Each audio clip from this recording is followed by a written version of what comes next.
चुनावी दंगल में आप सभी का इस्तकबाल है। मैं हूं खुर्शीद रब्बानी और आज हमारे साथ एक ऐसे मेहमान हैं जो एक सूबे के चीफ मिनिस्टर भी रहे हैं, मरकज़ में कई बार वजीर रहे हैं, मेंबर पार्लियामेंट कई बार रहे हैं और सीनियर लीडर हैं कांग्रेस के, हरीश रावत साहब।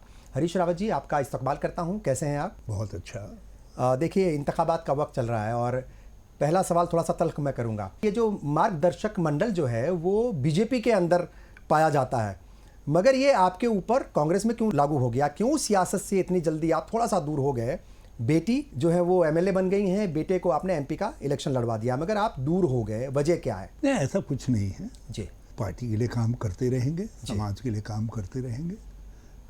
कोई पार्टी ने नहीं कहा है। हाँ। मगर मैंने महसूस किया कि समय की पुकार है कि नई पीढ़ी आनी चाहिए और हमारे परिवार की भी नई पीढ़ी। बेटा पिछले 25 सालों से काम कर रहा था जी, और 15 साल से तो हरिद्वार में हमारे साथ काम कर रहे थे। तो हमने ही पार्टी से इल्तिजा की, हमने ही पार्टी से रिक्वेस्ट की कि इनको अवसर दीजिए और पार्टी ने हमारी रिक्वेस्ट को मंजूर किया। इसके लिए मैं उनका बड़ा शुक्रगुजार हूँ। इसलिए ये कहना कि मैं कोई सियासत से अलग हो गया, ये क्योंकि लोगों के जहन में सवाल आते हैं। देखिए, हरीश रावत जी जो हैं वो लीडर हैं जिन्होंने मतलब बीजेपी के उस ज़माने में कद्दावर लीडर को हरा दिया था, ठीक है साहब, मुरली मनोहर जोशी साहब को, और फिर वक्त के साथ साथ आप जो है वो सियासत में कदम दर कदम आगे बढ़ते गए। मगर अब बहुत ज़्यादा ज़रूरत थी, जाहिर तौर पर अगर आप कह रहे हैं तो पार्टी ने आपकी सुनी होगी, मगर ये बात जहन में आती है लोगों के कि कहीं ऐसा तो नहीं है कि कांग्रेस के अंदर भी कोई ऐसा कोई मार्गदर्शक मंडल बन रहा है। तो ये सवाल इसलिए था कि कहीं ऐसा तो नहीं है कि वाकई ऐसा हो रहा हो वहाँ पर। भाजपा में तो मार्गदर्शक मंडल भी जो है बेईमानी हो गया है। यदि 75 साल वाले मार्गदर्शक मंडल में जा रहे हैं तो अब देखते हैं कितनी ईमानदारी से उसका पालन होता है। जैसा केजरीवाल साहब ने कहा है, यदि वैसा होने जा रहा है तो अलग बात है। लेकिन सत्यता ये है कि मेरी सेहत, एक एक्सीडेंट हो गया था, रोड एक्सीडेंट। उसके बाद थोड़ी इस लायक नहीं रह गई थी कि मैं चुनावी क्योंकि बहुत ज़्यादा भागदौड़ होती है उसमें। हाँ। और दूसरा जो है, फिर मेंबर पार्लियामेंट का मतलब है आपको करीब 20 लाख लोगों के लगातार नज़दीक रहना पड़ेगा, उनसे काम। और आपके बारे में तो ये भी कहा जाता है कि शायद ही उत्तराखंड का कोई ऐसा गांव है जहां पर आप 10-20 लोगों को बाई नेम ना जानते हो। हाँ, वो दिन गए, क्योंकि इस समय अब मेरी उम्र लगभग 76 वर्ष है। जी। तो और उधर एक्सीडेंट हो गया, उससे पहले कोरोना हो गया। तो सब चीज़ों ने मिला करके मुझे, मेरे कान पर धीरे धीरे बहुत दिनों से कह रहे थे कि अब बहुत सक्रिय मत रहो, बल्कि पार्टी का काम करो और जिम्मेदारियां लो, लेकिन ऐसी जिम्मेदारियां जो सीधे सीधे आपको जनता से जोड़ रही हैं, उनमें ज़रा विचार करो, ज़रा कुछ दिन आराम कर लो। बिल्कुल। ये बताइए साहब, अभी ये जो चुनावी गहमा गहमी चल रही है और अभी सिर्फ 2 मरहलों का, एक तरीके से 2 फेज़ का चुनाव बचा है, बहुत ज़्यादा जो है वो एक तरीके से फैसला हो चुका है, किस्मत जो है वो ईवीएम में कैद हो चुकी है। आज प्राइम मिनिस्टर कह रहे थे कि जब 4 जून को रिजल्ट्स आएंगे तो जो कांग्रेस, और चूंकि उत्तर प्रदेश में थे तो उन्होंने अखिलेश यादव का भी जिक्र किया, समाजवादी का भी जिक्र किया कि कांग्रेस और समाजवादी पार्टी के जो ख्वाब हैं, सपने हैं, जिन्हें वो दिन में भी देख रहे हैं, खुली आंखों से देख रहे हैं, वो चकनाचूर हो जाएंगे और ठीकरा जो है वो ईवीएम के सर फोड़ा जाएगा। यदि प्रधानमंत्री जी ने या ईवीएम में कुछ बेईमानी नहीं है तो प्रधानमंत्री जी इतने संकालू क्यों हो रहे हैं कि पहले से सफाई देते फिर रहे? और रहा सवाल सपने चूर होने का, जो वास्तविकता दिखाई दे रही है, पहले चरण से ही दिखाई दे रही है कि लोगों ने बदलाव के लिए वोट दिया है। भारतीय जनता पार्टी को गंभीर निराशा होने जा रही है। जब भी भारतीय जनता पार्टी का कोई व्यक्ति कहता था 400 के पार, तो सड़क में काम करने वाला मजदूर हो या खेत में काम करने वाला मजदूर या रेहड़ी पटरी वाला हो, वो कहते थे कि तुमने बनाया हमको मजबूर, अब तुमको करेंगे हम तड़ी पार। अच्छा। तो 400 के पार नहीं बल्कि तड़ी पार करना चाहते थे, सत्ता से हटाना चाहते थे। बिल्कुल। तो जनता ने करीब करीब ये जो 5 राउंड हुए हैं, ये फैसले जो है भाजपा के खिलाफ गए हैं और गठबंधन के पक्ष में गए हैं। और मुझे तो लग रहा है कि गठबंधन एक साफ बहुमत प्राप्त करने जा रहा है। हाँ, चूंकि मल्लिकार्जुन खड़गे साहब है, उनका भी यही दावा है। आज वो कह रहे थे कि अंडर करंट है इंडिया ब्लॉक के लिए। ये अंडर करंट जो है उसकी वजह क्या लगती है आपको? अगर अंडर करंट है, अगर सच्चाई है उनकी बात में, उनके बयान में, तो वजह क्या लगती है आपको? क्या मतलब जो है वो जितना भी हिंदुत्व का जो एक ये मुद्दा इस वक्त चला रखा है, हिंदू मुस्लिम प्राइम मिनिस्टर लगातार कर रहे हैं, पाकिस्तान का भी जिक्र किया, आज तो कब्रिस्तान तक का जिक्र कर दिया उन्होंने, कहा कि आपका एक वोट कांग्रेस की तुष्टीकरण की सियासत को दफना देगा कब्र के अंदर, यानी कब्र का भी जिक्र कर दिया उन्होंने। तो ये जो अंडर करंट की बात कही है मल्लिकार्जुन खड़गे साहब ने, चूंकि आप जगह जगह जाते हैं, घूमते हैं, एक सियासत का एक बड़ा जो है आपको तजुर्बा है, बहुत लंबा सफर रहा है, क्या कहेंगे? देखिए, प्रधानमंत्री जी की तो जो राजनीति है, हाँ। हमने 2017 में भी देखा, उत्तर प्रदेश में उन्होंने कब्रिस्तान और शमशान घाट की बात कही। उन्होंने कहा कांग्रेस कब्रिस्तानों की चारदीवारी के लिए पैसा देती है और शमशान घाटों की उपेक्षा करती है। उन्होंने दिवाली और ईद की बात कही। उन्होंने कहा जो है ईद में बिजली मुफ्त में दी जाती है और दिवाली के दिन में पावर कट लागू करती थी कांग्रेस। मतलब उन्होंने कोई हकीकत के बेस पर नहीं कहा। वो हमेशा हिंदू मुस्लिम की बात उनके कहीं न कहीं सेंट्रल पॉइंट रहा है। इस बार भी वो जो ही उनको लगा हार का आभास ऐसा होने लगा तो वो फिर उसी प्लेटफॉर्म पर आए। उन्होंने कहा कि कांग्रेस आपके मंगलसूत्र को निकालेगी और उसको किसी और को दे देगी। वो किसी और से कोई ताल्लुक नहीं था। उनका ताल्लुक बिल्कुल साफ दिखाई दे रहा था। उन्होंने तो घुसपैठिया भी कहा, मुसलमानों को घुसपैठिया भी कहा, ज्यादा बच्चे पैदा करने वाला बताया, ना जाने क्या क्या कहा। दूसरी बार तो उन्होंने उसको और साफ कर दिया जब कहा कि आपकी 2 भैंसें हैं, कांग्रेस एक भैंस को जो है मुसलमान के घर पर बांट। तो वाकई क्या मतलब भैंस खोलने का काम किया जाएगा? और हरीश रावत जी किस किस की भैंसें खोलेंगे 4 जून के बाद? ये तो एक ऐसा मजाक हो गया कि किसी देश का प्रधानमंत्री जिसको देश के सामने एक एजेंडा रखना चाहता है, एक कि भाई आपने मुझे 10 साल मौका दिया और अगले 5 साल में मैं अर्थव्यवस्था को यहाँ ले जाऊँगा, रोजगार इतने सृजित करूँगा और फला अमुक क्षेत्र में इतना काम करूँगा। ये सब चीज़ें भारत को कहाँ पर किस ऊंचाई तक आर्थिक स्थिति में ले करके आऊँगा, तो वो सब बातें बतानी चाहिए थी। वो कहाँ भैंस खोलने में और मंगलसूत्र में, साहबजादे में और शहजादे में उलझ करके रह गए हैं। जो आज भी शहजादे लफ्ज़ का इस्तेमाल किया, वो लगातार हर चुनावी रैली में जब भी मुखातिब होते हैं कांग्रेस से और राहुल गांधी से, तो वो सीधे तौर पर शहजादा लफ्ज़ का इस्तेमाल ही करते हैं। हमने कहा प्रधानमंत्री जी हमको शहजादा मुबारक हो, क्योंकि हमारा शहजादा जो है 4000 किलोमीटर पैदल चल के लोगों के दुख सुख जानते हुए, गर्मी ठंड सब को झेलते हुए लोगों के बीच में है। और आप जो है एक शहंशाह की तरीके से, शानदार आपके पास जहाज है, शानदार आपके पास दूसरी सारी सुविधाएं हैं, आपके वस्त्र जो है उस पर कहीं सिलवट तक नहीं दिखाई देती है, कहीं धूल का एक कण नहीं दिखाई देता है। तो आप तो वो यदि शहजादे हैं तो आप वो जनता के दिल के शहजादे हैं। आप जो है पद के शहंशाह है, तो शहंशाह है मोदी जी जो है। ये राहुल गांधी को लेकर के साहब बहुत सारी बातें जो है वो होती रही हैं वक्त पर, और ऐसे अल्फाज का भी इस्तेमाल किया गया, मतलब उनकी एक इमेज को लोगों के बीच इमेज अलग तरह की बनाने की कोशिश की गई कि ये सियासत से बहुत दूर है, सियासत इनको आती नहीं है। मगर जैसे आपने भी जिक्र किया, भारत जोड़ो यात्रा निकाली, उसके बाद भारत जोड़ो न्याय यात्रा निकाली। आपको क्या लगा, कितना बदलाव उनके अंदर आया? नंबर 1। दूसरी बात ये कि दोनों ही यात्राओं का, भारत जोड़ो और भारत जोड़ो न्याय यात्रा का, इन इंतखाबात पर, इन चुनाव पर कुछ असर देखने को मिल रहा है? देखिए, राहुल गांधी जी पहले से ही एक बहुत समर्पित व्यक्तित्व हैं, वो बहुत अध्ययनशील व्यक्तित्व हैं। उनकी जानकारी के क्षेत्र अपार है और सबसे बड़ी बात यह है कि वो तर्क को प्रमुखता देते हैं, बातचीत करते हैं, जानना चाहते हैं गहराई से।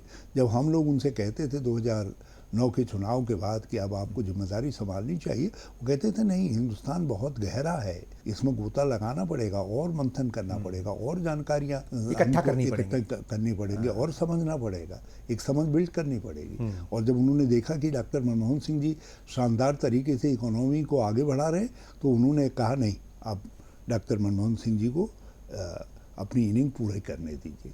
यह अलग बात है कि हम लोग नहीं बल्कि कांग्रेस का बड़ा हिस्सा ये चाहता था कि वो जिम्मेदारी संभालें। स्वयं डॉक्टर मनमोहन सिंह जी भी ये चाहते थे। मगर आपको लगता है कि ये गलती थी, ये एक मतलब सियासी भूल थी जिसका नतीजा अब तक भुगतना पड़ रहा है? सर मैं इसलिए मैं टोक रहा हूँ, कैलकुलेटेड डिसीजन था राहुल गांधी जी का। वो देश के हित को सामने रख करके, उन्होंने देश की इकोनॉमी के हित को सामने रख करके एक शानदार तरीके से परफॉर्म करते हुए प्राइम मिनिस्टर को बैकअप देना पर सर कई बार कैलकुलेशन बिगड़ जाती है, और आपको लगता है कि ये कैलकुलेशन क्या बिगड़ी थी? अगर उस वक्त प्राइम मिनिस्टर का ओहदा संभाल लेते या किसी भी मिनिस्ट्री की वो जिम्मेदारी संभालते एक वजीर के तौर पर या फिर प्राइम मिनिस्टर के तौर पर, तो आज वो परिपक्वता और ज्यादा दिखती। कहने को कांग्रेस के पास भी होता, कहने को राहुल गांधी के पास भी होता कि मैंने वजीर आजम रहते हुए या मैंने फला मिनिस्ट्री का वजीर रहते हुए ये परफॉर्म करके दिखाया, मुझे मौका दो, मैं करके दिखा सकता हूं। देखिए 2004 में जब वो राजनीति में आए जी, तो एक नौजवान की तरीके से कुछ उनके पास खाका होगा जी, और खाके को लेकर के आगे बढ़े ना। उनके खाके में भारत को समझना था, हाँ। उनके खाके में पार्टी को बदलना था, उनके खाके में बहुत सारी और भी बातें थी, तो उसके अनुसार वो आगे चले। जो भी सामाजिक सोच थी, जो भी एक सोशल एजेंडा उनका था, पॉलिटिकल एजेंडा था, आप उनके ऊपर थोप नहीं सकते थे उनको। उन्होंने उस तरीके से आगे बढ़ना मंजूर किया। और 2014 के बाद जब चुनौतियां सामने आई तो असली राहुल गांधी तब दिखाई दिए जब उन्होंने बिहार की भी चुनौती को लिया, उन्होंने उत्तर प्रदेश की चुनौती को भी अपने कंधों में लिया। जीत और हार उसकी परवाह किए बिना पार्टी को एक अच्छी लीडरशिप देने की कोशिश की। तो अब उनके व्यक्तित्व का टोटल आकलन इन जो 2 यात्राएं हैं, हाँ। उन यात्राओं के रूप में देश के सामने आया। लोगों को लगा हाँ ये नौजवान है, इस नौजवान के अंदर ये टेम्परामेंट है। तो जनता की परीक्षा में वो पास होना चाहते थे और मुझे पूरा विश्वास है, हाँ। कि इस चुनाव में वो जनता की परीक्षा में पास होंगे। आप कह रहे हैं कि पार्टी और गठबंधन, हाँ। दोनों को यदि वास्तविक अर्थों में देखिए तो जो व्यक्ति निरंतर जनता के बीच में है, निरंतर संघर्ष जोड़ रहा है, हर मुद्दे पर मोदी जी के आंखों में आंख डाल के सरकार के सामने प्रश्न खड़ा कर रहा है, तो वही व्यक्ति लीड करता हुआ दिखाई देता है। तो राहुल गांधी जी लीड कर रहे हैं, हाँ। तो जो परिवर्तन आएगा निश्चित तौर पर उसका बहुत बड़ा श्रेय राहुल गांधी जी को मिलेगा। और जनता ने हम देख रहे हैं पहले चरण के में जो धीमी बयार थी बदलाव की, वो दूसरे चरण में आते आते तेज होती गई है और ये 5वें चरण में आते आते तक देश अब बदलाव की बात खुल करके कह रहा है।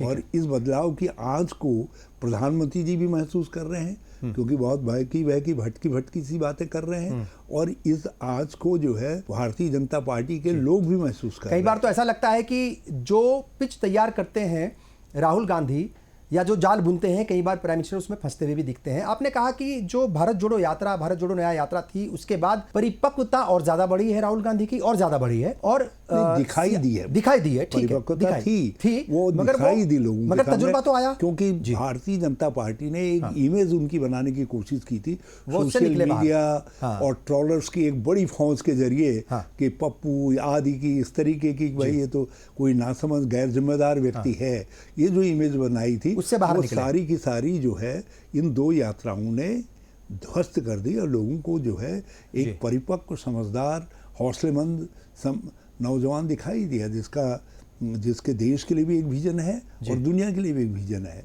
एक विजनरी के तौर पर राहुल गांधी दिखाई दिए लोगों को। आप कह रहे हैं कि परिपक्वता भी जो है वो दिखाई दी और तजुर्बा भी जाहिर तौर पर और ज्यादा गेन किया होगा उन्होंने, चूंकि लोगों के बीच गए और हर उम्र के, हर तबके के और हर शोबे से जुड़े हुए, यानी हर मैदान से जुड़े हुए लोगों के बीच वो गए, उनकी बातें सुनी, उनके इश्यूज को जानने की कोशिश की। क्या माना जाए, चूंकि एक बात हमेशा कही जाती है कि मोदी के सामने कोई नहीं है। आप कह रहे हैं कि राहुल गांधी उस कद के लीडर बन गए हैं।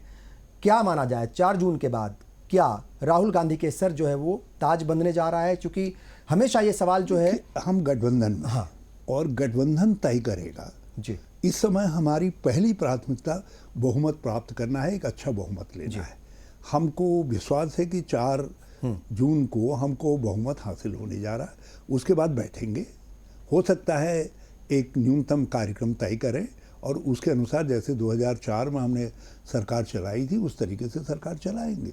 लेकिन इतना मैं विश्वास के साथ कह सकता हूँ कि एक प्रधानमंत्री होगा, हौसलेमंद प्रधानमंत्री होगा, एक देश को समझने वाला प्रधानमंत्री होगा, एक अच्छी सरकार होगी और 5 साल हम देश को एक मजबूत सरकार देंगे, लोगों के सपनों को परवान चढ़ाने वाली सरकार देंगे। देखिए साहब, सब कुछ ठीक चल रहा था चुनाव में, इंतखाबात में, और अगर हम कांग्रेस की बात करें तो कुछ ऐसे लीडर्स हैं जो अचानक से इंतखाबात के वक्त, चुनाव के वक्त ही आते हैं, चाहे वो सैम पित्रोदा हों, चाहे मणिशंकर अय्यर हों। बहुत सारा असर पड़ा होगा उनके बयानों का जाहिर तौर पर, तभी सैम पित्रोदा को हटाया गया। क्या कहेंगे, क्या इस तरह के लीडर्स कई बार कांग्रेस के लिए परेशानी का सबब बन जाते हैं, उसका असर पड़ता है चुनाव पर? कांग्रेस एक डेमोक्रेटिक प्लेटफॉर्म भी है विचारों का, जी, अपनी सोच रखने वाले लोग हैं। हाँ, एक कॉमन गोल के लिए जी, और गोल हमारा है देश के लिए एक अच्छी सोच, एक अच्छी पार्टी देना और सबको मिला करके चलना और एक व्यवस्थित व्यवस्था देना जो है, तो उसमें बहुत सारे लोग जुटते हैं, बहुत सारे लोगों की मदद ली जाती है। तो सैम पित्रोदा जी हों, मणिशंकर अय्यर जी हों, वो पार्टी के दृष्टिकोण को व्यक्त नहीं करते हैं। पार्टी का दृष्टिकोण हमारा मैनिफेस्टो कहता है और पार्टी का दृष्टिकोण मल्लिकार्जुन खड़गे जी कहते हैं या राहुल गांधी जी कहते हैं। तो उन्होंने तो कोई बात ऐसी नहीं कही। और फिर इस समय लोग बदलाव के पक्ष में थे। उन्होंने सैम पित्रोदा की बात पर प्रधानमंत्री जी ने भले ही जो है किसी से कह दिया हो लोगों से देश के कि आपकी 2 भैंसें हैं, 2 भैंसों में से एक भैंस कांग्रेस मुसलमान को दे देगी, तो भले ही प्रधानमंत्री जी ने कितनी ही कोशिश की हो, लेकिन लोगों ने सैम पित्रोदा की बात पर बहस में उलझना ठीक नहीं समझा। लोगों ने बदलाव का मानस बनाया हुआ है, मन बनाया हुआ है और लोग बदलाव के पक्ष में खड़े हो गए हैं। और जब एक बार जनता बदलाव के पक्ष में खड़ी हो जाती है तो फिर दुनिया की कोई ताकत जो है बदलाव को आने से रोक नहीं सकती। ये जो अभी आपने मुसलमानों का जिक्र किया भैंसों के नाम पर, और ये प्राइम मिनिस्टर भी कहते हैं, क्या लगता है क्या कांग्रेस को मुस्लिम परस्त होने का भी कई बार नुकसान उठाना पड़ रहा है अभी इन इंतखाबात में भी खास तौर से? और यही वजह है कि बहुत सारे लीडर्स को, एक तरीके से मुस्लिम लीडर्स को वो सामने नहीं लाया गया। एक चीज़ आप मान करके चलिए ना, तो हम मुस्लिम परस्त हैं, हम कोई परस्त नहीं है, हम हिंदुस्तान परस्त हैं। जैसा हिंदुस्तान 1947 में हमारे फोर फादर्स ने, हमारे फ्रीडम फाइटर्स ने, हमारे संविधान के निर्माता गांधी, नेहरू, अंबेडकर, मौलाना आज़ाद ने हमको दिया, हम उस भारत को चाहते हैं। एक मिला जुला बहुलतावादी भारत चाहते हैं और कांग्रेस उसी सिद्धांत पर मजबूती के साथ खड़ी है। और हम सर्वधर्म समभाव जो हमारे सनातन धर्म का मूल वाक्य है, वो हमारे संविधान का भी गाइडिंग फोर्स है, सर्वधर्म समभाव वसुधैव कुटुंबकम, हम उसके साथ खड़े हैं, उसके साथ खड़े हैं। उसके लिए कभी कुछ फैसले ऐसे भी होंगे जो किसी हिंदुओं के हित में लिए गए होंगे, कुछ फैसले ऐसे होंगे जो मुसलमान के हित में भी लिए गए होंगे, कभी कुछ फैसले ऐसे लोगों के हित में भी लिए गए होंगे जिनकी बड़ी नेग्लिजिबल संख्या है, जैसे हमारे पारसी भाई हैं, जैसे हमारे क्रिश्चियंस हैं, जैसे हमारे बौद्ध धर्मावलंबी हैं या दूसरे लोग हैं जिनकी संख्या बहुत नहीं है, लेकिन उनके हित में भी फैसले लिए गए। और कांग्रेस ने तो बहुधा जो है अपने राजनीतिक हित को छोड़ करके भी कभी कभी ऐसे फैसले लिए हैं जो देश हित में लिए जाने आवश्यक थे, और उससे किसको लाभ हो रहा है ये नहीं देखा, उससे हिंदुस्तान को लाभ हो रहा है, इसको महत्व देने का काम किया और ऐसे फैसले कांग्रेस ने लिए हैं। और एक नहीं, इतिहास ऐसे फैसलों से भरा पड़ा है। संविधान को लेकर के बहुत सारी बातें हो रही हैं और बात ये भी हो रही है कि अगर कांग्रेस आ गई तो वो संविधान बदल देगी, इंडिया ब्लॉक आ गया तो संविधान बदल देगा। उधर कांग्रेस ये कह रही है कि अगर तीसरी बार मोदी वापस जो है वो प्राइम मिनिस्टर बनते हैं, अगर एनडीए की हुकूमत बनती है तो वो संविधान बदल देंगे। तो दोनों ही संविधान के लिए हानिकारक और खतरनाक बताए जा रहे हैं। तो सच्चाई क्या है? मतलब क्या वाकई कांग्रेस आएगी, संविधान बदल देगी और सारा रिजर्वेशन उठा करके वो मुसलमानों को दे देगी, तमाम जो है चीजें उठा करके मुसलमानों को दे देगी? भाजपा की स्थिति तो ये है कि उस चोर की तरीके से है जो चोरी करके भाग रहा है, लेकिन आगे की तरफ इशारा कर रहा है चोर चोर चोर चोर, ताकि लोग उसकी तरफ ध्यान न दें। भाजपा वास्तव में लोगों को लगा, जब उन्होंने 400 के पार कहा, देश के अंदर ये पहले प्रधानमंत्री जी हैं जो सरकार बनाने के लिए वोट नहीं मांग रहे हैं, 400 के पार के लिए वोट मांग रहे हैं, तो लोगों को शंका हुई और लोगों को ये लगा कि कुछ न कुछ गड़बड़ है, कोई इरादा इनका गड़बड़ है। और ये तो सामान्य कानून का परिवर्तन तो 300 के साथ भी कर सकते थे, इनके पास मेजॉरिटी थी, अब भी ये कर ही रहे थे, लगातार कर रहे थे, तो इनको ये एक्स्ट्रा ऑर्डिनरी बहुमत क्यों चाहिए? तो लोगों को लगा कि भाई इनके रास्ते में बाबा साहब अम्बेडकर का बनाया हुआ संविधान आड़े आ रहा है, इनके रास्ते में जो हमारी न्यायिक व्यवस्था है वो आड़े में आ रही है, ये उसमें परिवर्तन लाना चाहते हैं और इसलिए 400 के पार चाह रहे हैं। और इसलिए संविधान के साथ भावनात्मक लगाव रखने वाली, तथ्यात्मक लगाव रखने वाली, सोच परक जितनी भी ताकतें थी वो सारी हिंदू मुसलमान कहीं जिस धर्म के अंदर भी थे वो सब एकजुट हुए। और मुझे बेहद खुशी है इस बात की कि देश का दलित वर्ग, जो पिछड़ा शोषित वर्ग है, वो एकजुट हुआ और उन्होंने कहा नहीं, इनको परिवर्तन नहीं, ये जो 400 के पार कर रहे हैं इनको हमको सत्ता से तड़ी पार करना पड़ेगा। ठीक है। ये उनका निर्णय है तड़ी पार करने का, और वो निर्णय का फल आप जो है 4 तारीख को देख लीजिएगा जब आएगा। अच्छा, कांग्रेस की अगर हम बात करें साहब, तो देखिए बहुत सारे लीडर्स जो हैं वो इस दौरान छोड़ करके गए हैं। कई सारे ऐसे लीडर्स थे जिनके ख़ानदान जो है पिछले 50 साल से कांग्रेस से जुड़े हुए थे। कई सारे ऐसे लीडर्स थे जो वज़ीर आला रह चुके थे, मतलब चीफ मिनिस्टर रह चुके थे किसी सूबे के। कई सारे ऐसे लीडर्स थे जो सूबे के सदर थे। दिल्ली की बात अगर हम करें तो वो मौजूदा मतलब प्रेसिडेंट थे स्टेट के कांग्रेस के, वो भी छोड़ करके चले गए। नौजवान छोड़ करके गए, जो राहुल गांधी के बड़े करीबी लोग थे वो छोड़ करके चले गए। ये भगदड़ क्यों मची? क्या वजह है कि कांग्रेस के अंदर कोई मतलब मजबूत लीडरशिप की कोई कमी दिखती है, या कुछ तौर तरीका है काम करने का वो गड़बड़ है? क्यों छोड़ करके जाते हैं लोग? देखिए, ऐसी स्थितियां आती हैं जी राजनीतिक दलों के। उसमें हमारे दल के राजनीतिक इतिहास में 1977-78 में भी ऐसी स्थिति आई थी, और इस समय भी जिस तरीके का वातावरण बनाया गया था और जिस तरीके के एक भाई का वातावरण, CBI, ED, इनकम टैक्स आदि का दुरुपयोग करके एक डर और खौफ का वातावरण बनाया गया था, उस सब में ये मुमकिन था जो कमज़ोर दिल के लोग थे वो चले गए। और लेकिन कभी कभी ऐसी चीज़ें अच्छी भी होती है। कांग्रेस एक समुद्र के समान है। समुद्र की आदत होती है, जब तलछट बहुत ज़्यादा हो जाता है तो वो तलछट को बाहर निकाल देता है, अपनी लहरों के माध्यम से जो है उनको बाहर फेंक देता है। तो ये जो तलछट है वो निकल गया, और अब ये जितना तलछट गया है वहाँ आप देखिए तो इनमें से कोई आदमी पहली पंक्ति में नहीं बैठा हुआ है। जो कांग्रेस के अंदर पहली पंक्ति में थे या दूसरी पंक्ति में थे, वो आप भाजपा के अंदर लास्ट पंक्ति में हैं, बल्कि बैठने के लिए भी जगह नहीं मिल रही है, खड़े हैं। जो आज अब देखेंगे आगे वाले दिनों में वो कहाँ पर रहते हैं। उत्तराखंड की बात करें साहब, देखिए उत्तराखंड के आप जो है वो अलग अलग तरीके से जिम्मेदारी संभाल चुके हैं, बतौर चीफ मिनिस्टर भी और पार्टी के मुखिया के तौर पर भी।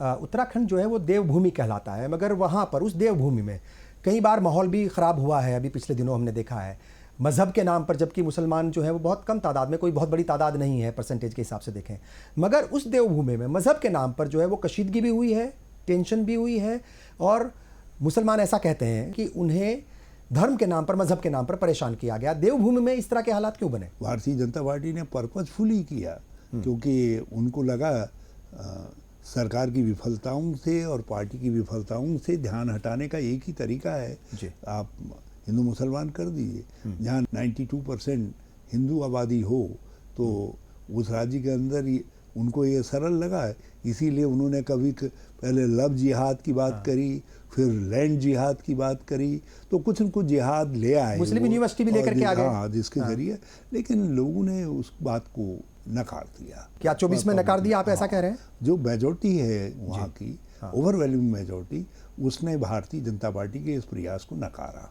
लोगों ने उसको अप्रिशिएट नहीं किया, बल्कि इस चुनाव के अंदर भाजपा के हार का एक बड़ा कारण ये भी बनेगा कि उन्होंने लोगों के रोज़गार देने के बजाय महंगाई के इशू को टैकल करने के, भ्रष्टाचार जो बढ़ रहा है उसको टैकल करने के बजाय ऐसे इश्यूज पर ध्यान हटाने की कोशिश की जिसका लोगों के पेड़ से और यूसीसी वगैरह लेकर के आगे आप देखिए, जीवन की बेहतरी से कोई संबंध नहीं था। यूसीसी भी इसी तरीके का मामला है। बल्कि उसमें तो मैंने साफ तौर पर कहा, मैंने कहा बेगानी शादी में अब्दुल्ला दीवाना, भाई उत्तराखंड को क्या लेना देना है। और यूसीसी बननी है तो कॉमन सिविल कोड तभी तो कहलाएगा जब सारे देश के अंदर एक चीज़ लागू होगी। तुम उत्तराखंड जैसे छोटे से राज्य में काहे के लिए इसको लागू कर रहे हो भैया? यदि कॉमन सिविल कोड लाना है तो दिल्ली में लाइए ना, देश में लाइए ना। और ये काम मोदी जी करें या इसको अमित शाह जी करें? क्या लगता है धामी साहब, क्या हिंदू हृदय सम्राट के तौर पर जो है उभरना चाह रहे हैं एक ऐसे लीडर के तौर पर? और वो उत्तर प्रदेश की तरफ देखते हैं, चूंकि वैसा ही कुछ वहां पर भी हुआ था, मध्य प्रदेश में भी जो वहां के चीफ मिनिस्टर थे जो अब नहीं है, देखिए उन्होंने भी वैसा ही किया। मोदी जी ये बताना चाहते थे कि हमने जितने भी वादे थे, जितने बुनियादी सवाल हमने उठाए थे, जिन पर हम राजनीति करते रहे, भाजपा और RSS राजनीति करती रही, हमने उन सबको पूरा कर दिया। और उसमें उन्होंने जो है यूसीसी के लिए कॉमन सिविल कोड के लिए जी। उनको लगा, देश में पहले वो विचार कर रहे थे दिल्ली में लाने का, लेकिन जब उनको लगा कि इसका बैकलेस बहुत ज़बरदस्त है, जब जनजातियों में विरोध होने लग गया, जब इसका सिख भाइयों में विरोध होने लग गया, दूसरों में विरोध होने लग गया, तो उनको घबराहट हुई। तो उन्होंने उत्तराखंड को एक सेफ प्लेस मान करके, क्योंकि वहाँ ये सब चीज़ें नहीं थी, ये सब वर्ग नहीं थे जिन पर उसका दुष्प्रभाव पड़ रहा था, तो वहाँ के मुख्यमंत्री से कहा भैया तुम हमारा काम ये कर दो, हमको कहने के लिए हो जाएगा कि हमने देखो लेकर के एक सूबे में शुरुआत कर दी। इसीलिए तो हमने कहा कि बेगानी शादी में अब्दुल्ला दीवाना, शादी होनी है मोदी जी की और दीवाने हो रहे हैं हमारे। बिल्कुल, बुलडोजर कल्चर भी बहुत चल रहा है, टारगेट रहती है कम्युनिटी, क्या कहेंगे उस मसले पर? बहुत गलत है। आप देश के अंदर एक कम्युनिटी को, एक जाति को, एक धर्म को, एक सोच को, एक भाषा को, एक क्षेत्र को, एक जेंडर को यदि टारगेट करके कुछ करेंगे, आप अच्छी नीतियां बनाइए तो लोग अप्रिशिएट करेंगे। यदि आप उनको टारगेट करके राजनीति करना चाहते हैं तो सारा देश विरोध में खड़ा होगा। कुकीज़ कितने हैं देश के अंदर? बहुत कम। लेकिन मणिपुर की घटना जो कुकीज़ के साथ हुई है उसने सारे देश को हिला दिया। यही तो भारत की खासियत है कि इसमें एक भी उतना ही महत्वपूर्ण है जितना 1 लाख या 1 करोड़ महत्वपूर्ण। ठीक है, एक आखिरी सवाल ये साहब, 2014-2019 पांचों की पांचों सीटें दोनों बार वो बीजेपी के पास गई। 2024 में क्या कुछ बदलाव है, क्या कुछ कहेंगे? उत्तराखंड के खासतौर से बात में कर रहा हूं। और हरीश रावत जी 4 जून के बाद क्या कुछ रोल उनका सियासत में रहने वाला है? देखिए, भारतीय जनता पार्टी पहले तो कह रही थी 5-0, अब भारतीय जनता पार्टी वालों ने कहना शुरू कर दिया 3-2। अच्छा, हाँ, पहले कहते थे हम हर सीट को 5 लाख से जीत रहे हैं, और अब गिनती करवा रहे हैं, बार बार असेसमेंट करवा रहे हैं कि कितने हज़ार से जीतेंगे या हारेंगे। तो आज स्थिति यह है कि उत्तराखंड के अंदर हालात बदल गए। 2014 या 2019 लोगों को भुलाने के लिए लोग 2009 में आना चाहते हैं। लोग चाहते थे 5-0, लेकिन हम शायद इतना कमर कस करके तैयार नहीं थे। यदि कमी रही है तो हमारे उसमें रही है, अन्यथा 5-0 होता, 5 कांग्रेस, 0 भारतीय जनता पार्टी। मगर फिर भी मैं कह सकता हूँ कि हमने बहुत अच्छा परफॉर्म किया है और हम जो है ज़्यादातर सीटें जीतेंगे। क्या रोल रहने वाला है हरीश रावत जी का 4 जून के बाद इंडियन पॉलिटिक्स में, कांग्रेस में? मैं कांग्रेस का सिपाही हूँ, निरंतर काम करता रहूँगा। और उत्तराखंड के अंदर मगर इस सिपाही की एक अच्छी बात यह है कि जब इन्हें कुछ लगता है अटपटा, वो लिख देते हैं, बोल देते हैं, कह देते हैं। हाँ, मैं कहता रहूँगा, सत्यता कहता रहूँगा, आईना दिखाते रहेंगे। बिल्कुल। और राज्य के अंदर सरकार कोई हो, अपनी पार्टी की हो या विरोध पक्ष की सरकार हो, कहीं मुझे लगेगा राज्य के हितों के खिलाफ हो रहा है, लोगों के हितों के खिलाफ कोई निर्णय हो रहा है या कहीं पर चूक हो रही है, तो उस चूक को आगे लाने में कोई कोताही नहीं करूँगा। आप मुझको इतना ही सक्रिय देखेंगे जितना सक्रिय आज से 10 साल पहले आपने देखा था। बिल्कुल। हमसे बात की बहुत बहुत शुक्रिया, इस बिजी शेड्यूल में वक्त निकालने के लिए बहुत बहुत शुक्रिया। Thank you.